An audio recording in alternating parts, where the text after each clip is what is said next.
sirve como, digamos, puntapié, ¿no? O como andamio, también decía Vygotsky, para los nuevos aprendizajes. ¿Sí? Hay un concepto de Ausubel que se llama la asimilación obliteradora. ¿Sí? Todo esto ustedes ya lo tienen en la página. La asimilación obliteradora.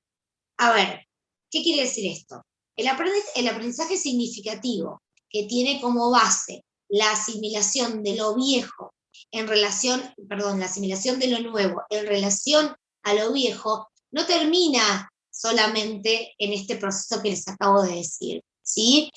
Sino que dice, de alguna manera, Ausubel, que mientras al principio son considerados dos aprendizajes distintos, ¿no? Por un lado tengo el viejo y por otro lado tengo el nuevo, hay un momento en donde ambos contenidos, ambos conocimientos confluyen, ¿sí?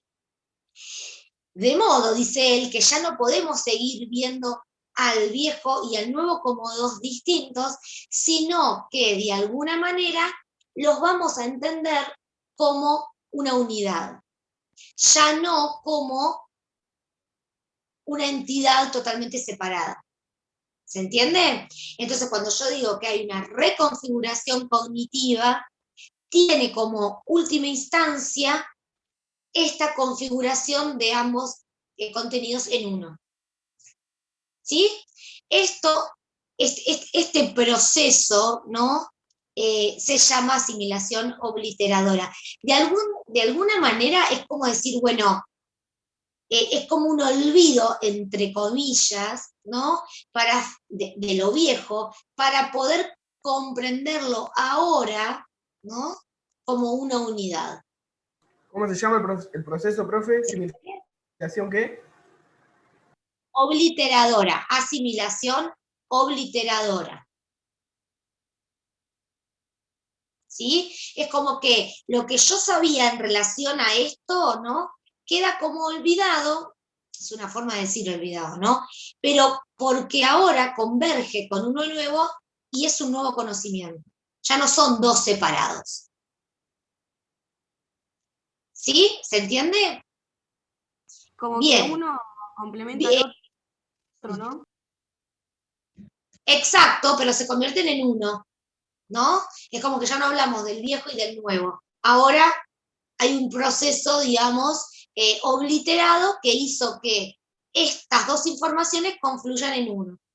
Es una unidad, ¿sí? Bien, para que nosotros entendamos mejor este concepto, siempre tratamos de relacionar el aprendizaje significativo con el memorístico. No lo relacionamos justamente, sino que lo oponemos, ¿no? Para poder decir, bueno, ¿qué es significativo? Entonces, ¿qué sería el aprendizaje memorístico? Bueno, el aprendizaje memorístico es un aprendizaje pasivo, ¿sí? Que no tiene nada de acción en cuanto a lo cognitivo, en cuanto a lo reestructurante que yo les comentaba recién, ¿sí? Sino que tiene que ver con un aprendizaje, bueno, de estas características, pasivo, ¿sí? Un aprendizaje que queda un tiempo determinado, ¿no? En la memoria, hasta que yo no lo necesite más y desaparece instantáneamente. De hecho, seguramente todos hemos dado en algún momento un examen en donde uno está repitiendo como loro, terminás de dar el examen, pusiste todo tal cual, y a la hora un compañero te pregunta qué pusiste en esa pregunta y no tenés ni idea ni qué pusiste, pues ya no te acordás. ¿Sí? Bien, ese es el aprendizaje memorístico, es decir, es una acumulación de contenido sin que haya una revinculación con nada que lo vuelva significativo. Por eso no queda en una estructura, no queda en la estructura, porque no hay entendimiento, ¿no? Porque no hay ningún tipo de reestructuración. Y este conocimiento no lleva a ninguna posibilidad de que haya un conocimiento real, ¿sí? Es un aprendizaje volátil que se pierde enseguida y ante la mínima interferencia, ¿no? Es cuando uno, por ejemplo, cuando uno está tratando de memorizar un teléfono, ¿no? Y está 223, 223, y repite. En ese momento alguien te dijo, fulano, tráeme tal cosa, no, lo perdí, tengo que volver a empezar, ¿no? Bueno, es algo así, es un aprendizaje mecánico, ¿sí? En ciertas etapas del desarrollo, el aprendizaje mecánico se realiza y a veces es útil, ¿no? Incluso hoy en día, como adultos, a veces este tipo de aprendizaje es útil en cuanto, por ejemplo, uno quiere recordar un dato específico, ¿no? Que no necesariamente lo quiero conservar, entonces para eso es suficiente, ¿sí? Nunca va a ser suficiente el aprendizaje memorístico para determinar un aprendizaje complejo, ¿no? Que revista realmente una significancia. Pero para algunas cuestiones quizás me sirve, ¿sí? Bien, Ausubel habla de distintos tipos de aprendizaje significativo, ¿sí? Son el aprendizaje de representaciones, el aprendizaje de conceptos y el aprendizaje de proposiciones, ¿sí? Vamos a ver rápidamente qué es cada uno de estos, ¿sí? En el aprendizaje de conceptos, lo que nosotros hacemos es, en vez de asociar un símbolo a otro, ¿sí? Como yo les decía que en general el aprendizaje significativo, ¿cuál es? Bueno, uno trata de reconocer algo de lo viejo para poder, digamos, unirlo a lo nuevo. En el aprendizaje de conceptos, y en realidad la palabra te lo está diciendo, lo que se hace es relacionar un símbolo con una idea abstracta. ¿La idea abstracta cuál es? El concepto, ¿no? Por ejemplo, el concepto de mesa, ¿no? El niño pequeño, nosotros ya tenemos interiorizado el concepto, mesa. Ya lo hemos visto esto en psicología, ¿no? Pero el niño pequeño que no tiene todavía interiorizado los conceptos, tiene que relacionar el símbolo. ¿Cuál sería el símbolo? No sé, la estructura cuadrada o redonda con 4 patas generalmente de tal material, ¿sí? Es decir, todas, digamos, las características de la mesa. Tiene que relacionar esto, ¿no? Con un concepto abstracto, que es la palabra mesa, que tiene 4 letras, la M con la E, es decir, hay toda una serie de reconocimiento que el niño tiene que hacer cuando aprende un concepto, ¿no? Que estamos más en el campo de lo abstracto que de lo concreto, ¿sí? Solo a partir de que el niño se encuentre con la mesa en lo de la abuela, con la mesa en lo de la tía, y se vaya encontrando y resignificando los tipos de mesa, ¿sí? Es cuando se interioriza el concepto. ¿Se entiende? Y chicos, hay una cosa que es muy importante dentro del aprendizaje de conceptos, también una palabra que es la subjetividad, que también entra en juego acá. Es decir, la mesa de tu casa va a tener ciertas características que seguramente va a ser diferente a la mesa de la casa de tu compañero, ¿sí? Recién cuando se generaliza el concepto y uno comprenda las variaciones que existen entre las mesas, tendríamos, digamos, acabado el concepto. Pero al principio tiene mucho de subjetivo. ¿Se entiende? Depende de cuál haya sido nuestra relación con este concepto. Lo mismo si hablamos no sé, del concepto pelota o de cualquier otro concepto. ¿Sí? ¿Se entiende, chicos? Sí, profe. Bien, perfecto. Entonces, vamos al aprendizaje de proposiciones. ¿Sí? El aprendizaje de proposiciones es muy fácil. ¿Por qué? Porque surge de la relación y la combinación entre conceptos. O sea, de los conceptos. De los conceptos anteriormente nombrados, ¿sí? Lo que se hace es una combinación entre ellos, ¿sí? Que es una combinación lógica. Por eso nosotros acá estamos hablando de un aprendizaje mucho más elaborado.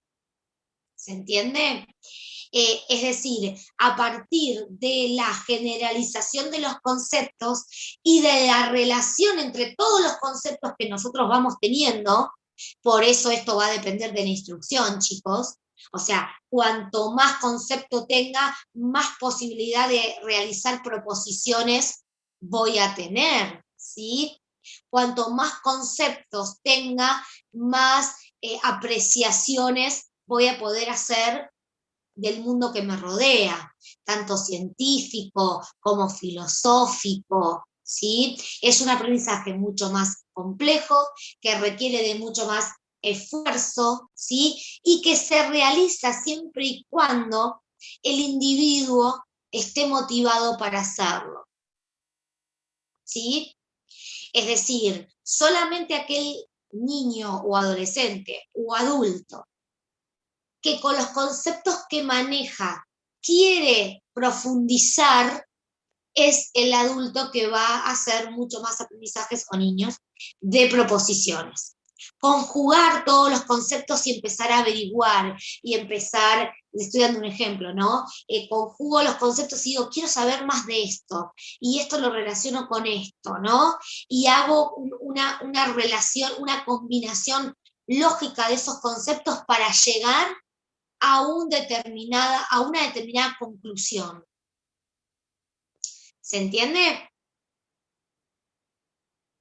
El aprendizaje de proposiciones va a depender entonces del aprendizaje de los conceptos y de la combinación que yo haga de los mismos. ¿Sí, chicos? Sí, profe. Muy bien. Y el último, en realidad, el último que les voy a nombrar, pero que en realidad, si nosotros nos ponemos a pensar en cómo se van dando el aprendizaje que yo le voy a decir, que es el aprendizaje de las representaciones, es el menos complicado. Digamos que si yo les tuviera que decir cómo se van adquiriendo, el primero sería este que les voy a nombrar, ¿no? Que es el aprendizaje de representaciones. Después habría un aprendizaje de conceptos, y por último, el aprendizaje más complejo, que sería el de proposiciones, ¿sí? Yo se los dije mezclados, pero ordénenlos así, ¿sí? Del menos complejo al más complejo. El aprendizaje de representaciones, entonces, sería, es cuando el niño, hablamos de niño porque es el aprendizaje quizás menos complejo, le otorga un significado a un símbolo, ¿sí? Es un poco lo que veníamos viendo en psicología, ¿no? Entonces, no sé, agarramos el palo y hacemos que es el caballo, ¿sí? Agarramos, como yo siempre les digo, la olla y hacemos que es un tambor. Entonces, es la forma más básica, la primera de aprender, ¿no? La persona o el niño le da un significado a un símbolo y lo asocia con algo de la realidad, con algo objetivo. Entonces es la utilización de significantes para acceder a un significado. Nosotros dijimos que esto se da a partir de los 2 años, cuando aparece el símbolo. Entonces, a medida que uno puede, digamos, manejar de manera simbólica cada vez más objetos, ¿no? Esto le abre el juego al aprendizaje de conceptos, ¿sí? Y del aprendizaje de conceptos al aprendizaje de proposiciones, que no es más que la combinación lógica de ellos. ¿Sí? Chicos, ¿alguna pregunta? ¿Se entendió? Sí, se entendió, profe. ¿Pregunta? Perfecto. Bueno, ahora vamos a ver rapidito, no sé si lo llegaremos a ver todo, pero les quiero hablar de la teoría de las inteligencias múltiples, ¿sí? La teoría de las inteligencias múltiples también las vamos a ver en psicología, ¿no? Porque vamos un poquito y un poquito, porque cuando hablemos de inteligencia en psicología vamos a hablar de la teoría de las inteligencias múltiples. Bueno, Gardner es el que está vivo, no era un Zubel, por eso me confundí. La teoría de las inteligencias múltiples es una de las teorías más nuevas, más modernas, ¿sí? Porque todas las que hablamos siempre nos remontamos al 1900. La teoría de las inteligencias múltiples es acunada por Howard Gardner.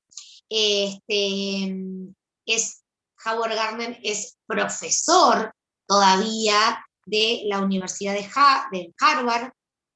De hecho, el otro día estaba escuchando que van a hacer un simposio en donde también va a estar Manes, ¿no? Relacionado con el cerebro y con el aprendizaje. Tiene 77 años, así que nació en 1943, más o menos, ¿sí? En Estados Unidos. Bueno, él estudió en la Universidad de Harvard, él, digamos, es un psicólogo y un pedagogo, y es una de las teorías que al ser más nuevas, ¿no? Ha sido como, digamos, muy bien aceptada por la comunidad científica, aunque, les hago esta aclaración, no es una teoría científica. Quiero decir que todo lo que él propone no puede corroborarse de manera científica, ¿no? Entonces es muy bien recibida, sobre todo por los psicólogos, por los que creemos que, o por los psicopedagogos, por los que creemos que hay algo más, ¿no? Que hay distintas formas de aprender, pero les repito, no puede estar considerada una ciencia, o sea, una teoría científica dentro de lo que uno conoce como ciencia. ¿Sí? Bien, lo que sí sabemos es que Howard Gardner, con su teoría, se opone a la existencia de una sola inteligencia, ¿sí? Es decir, para él no hay una sola inteligencia, sino que hay múltiples inteligencias y múltiples formas de conocer el mundo, por ende, ¿no? Entonces, esta teoría tira por la borda un poco todo lo que nosotros conocemos tradicionalmente como la inteligencia ligada solamente al concepto de lo lógico matemático, ¿sí? De hecho, durante muchísimos años, y todavía hoy, digan que no, sí, se sigue relacionando mucho el alumno que es el más inteligente, el más capaz, siempre es el que se saca mejores notas en matemática o en físico-química, que el que se saca buenas notas en educación física, ¿no? Vos decís, bueno, sí, la educación física, ¿no? Y de ahí viene la cosa de desmerecer un poco la profesión también, ¿no? Porque es mucho más importante el profe de matemática, de físico-química, que el de educación física. Esto, por supuesto, es un concepto erróneo, ¿no? Pero que tiene toda una base, ¿no? De que siempre consideramos lo lógico matemático como lo más importante, ¿sí? En este sentido, entonces, Howard Gardner nos viene a decir, no, a ver, las personas tenemos diferentes formas de conocer al mundo. Desde esta teoría, siempre ponemos el mismo ejemplo, Einstein no sería más inteligente que Maradona o que Messi, ¿no? Simplemente sus inteligencias tienen que ver con zonas del cerebro de desarrollo distinto, ¿no? Pero en este punto, los dos serían unos genios o súper inteligentes en diferentes cuestiones. Bueno, a veces a uno nos resulta un poco difícil decir cómo Maradona puede ser más inteligente o igual de inteligente que Einstein, ¿no? Que uno ya ve las fórmulas con las que él trabajaba y dice, no, sácame esto, no entiendo nada, ¿no? Y uno lo escuchaba hablar a Maradona y decía, hacía agua por todos lados, ¿no? Pero dentro de la cancha era, entonces, esta teoría de alguna manera equipara a estos dos personajes, como un montón de otros, yo les pongo estos dos para que lo puedan comprender. Simplemente sus inteligencias están, digamos, configuradas en cuestiones totalmente distintas, ¿sí? Gardner dice, ahora lo mato a él, Gardner dice que al principio de su teoría, que salió en 1994, ¿sí? Les cuento que su libro fue súper exitoso, ¿no? Junto con otro autor que se llama Daniel Goleman, que por ahí lo escucharon nombrar. Daniel Goleman hizo un libro que fue bestseller y traducido en no sé cuántos idiomas, bueno, con un libro que se llama La inteligencia emocional, que todavía sigue siendo vendido y todo, ¿sí? En la inteligencia emocional también hay una vuelta de rosca, ¿no? Para poder comprender que las personas somos inteligentes también con la emoción, y que la emoción también nos lleva, nos puede jugar en contra muchas veces a la hora de aprender y demás. Bueno, no importa, eso seguramente no, después lo vamos a ver en psicología. Pero tanto Daniel Goleman como Howard Gardner vinieron como a cambiar un poco todas las teorías que veníamos siempre repitiendo, que son las que yo les repito a ustedes, ¿no? Porque son las clásicas, pero vinieron como a dar un refresco, ¿sí? En este punto, Howard Gardner primero decía que había 7 inteligencias, o sea, al principio de 1994 su teoría hablaba de 7 inteligencias, después le sumó otra, que era la inteligencia naturalista o biológica, en cuanto a cuidar el medio ambiente, el biológico de lo de uno, ¿no? De lo genético. Así que hoy hablamos de 8 inteligencias. Después hay otras que se van sumando, pero vamos a quedarnos en 8 tipos de inteligencias. Él decía que todas las personas tenemos los 8 tipos de inteligencias. Lo que pasa es que variamos en la forma en la cual combinamos esas inteligencias, ¿no? Y lo que él llama el perfil de inteligencia, ¿sí? El perfil de inteligencia es justamente cuál es la inteligencia que nosotros utilizamos más a menudo, porque de alguna manera la tenemos más desarrollada, ¿no? Dice que las inteligencias, los 8 tipos de inteligencias, no se dan de manera aislada, sino que permanentemente nosotros las estamos combinando, ¿sí? O sea, ninguna de las inteligencias actúa de manera aislada, sino que se combinan, salvo en casos de genios superdotados, ¿no? Como, bueno, uno que tenga tal inteligencia por sobre otras, ¿no? Van Gogh, ¿no? Mozart, digamos, personas que eran únicas en lo que hacían, pero generalmente los simples mortales como nosotros utilizamos estas inteligencias y las vamos combinando. ¿Sí? ¿Preguntas?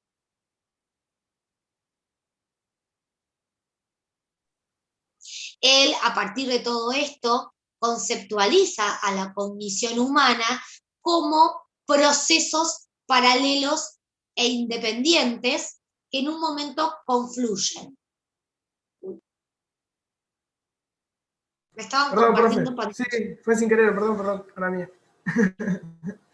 ¿Cuánto tenemos, chicos? ¿Cuánto tiempo tengo? 3 minutos y medio. 3 minutos. Bueno, cuando quede uno, avísenme.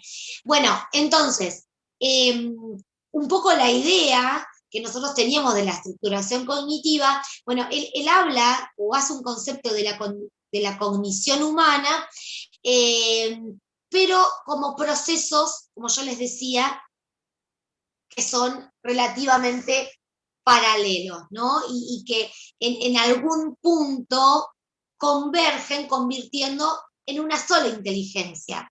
Es decir, ¿qué quiero decir? Nosotros tenemos varias inteligencias, pero yo les decía recién que trabajan de manera conjunta, entonces las podemos entender finalmente como, digamos, una inteligencia en cuanto a cómo las combinamos y cómo las utilizamos. Y en ese sentido, cada uno lo hace de manera individual.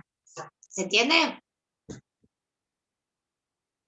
Yo les voy a subir un videíto, ¿sí? Sobre Howard Gardner para que lo vean. Igualmente, ya les digo, lo vamos a profundizar desde psicología. A mí lo que me interesa desde didáctica, que sepan, es que según esta teoría, cada niño aprende en función del área que más desarrollada tiene a nivel cognitivo, pero que tiene que ver con con estas inteligencias. Las inteligencias múltiples se las voy a nombrar, no las voy a desarrollar hoy porque no voy a llegar, ¿no? Pero se las nombro, son la inteligencia lingüística, la inteligencia lógico-matemática, la inteligencia interpersonal, que tiene que ver con la empatía, la inteligencia intrapersonal, que tiene que ver con el conocimiento de uno mismo, la inteligencia lógico-matemática, espacial, corporal kinética y biológica. ¿Sí? Corporal kinética, ustedes ya habrán visto que la kinesia hace referencia al movimiento, seguramente en otra materia lo han visto. Entonces, el profe de educación física, ¿cuál de todas estas inteligencias me manejaría mejor? ¿No?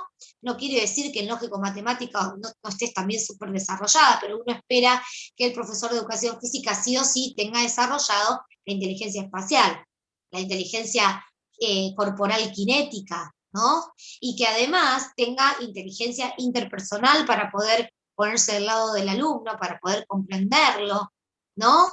Estas son las inteligencias que más desarrollada tendría que tener un profesor de educación física. También la inteligencia lingüística para poder enseñar, ¿no? Porque hay mucha gente que sabe mucho y que no sabe enseñar, ¿no? Entonces, ¿de qué me sirve a mí tener un montón de conocimientos si no lo puedo transmitir? ¿No? Generalmente las personas que tienen mucha inteligencia lógico-matemática, ¿no?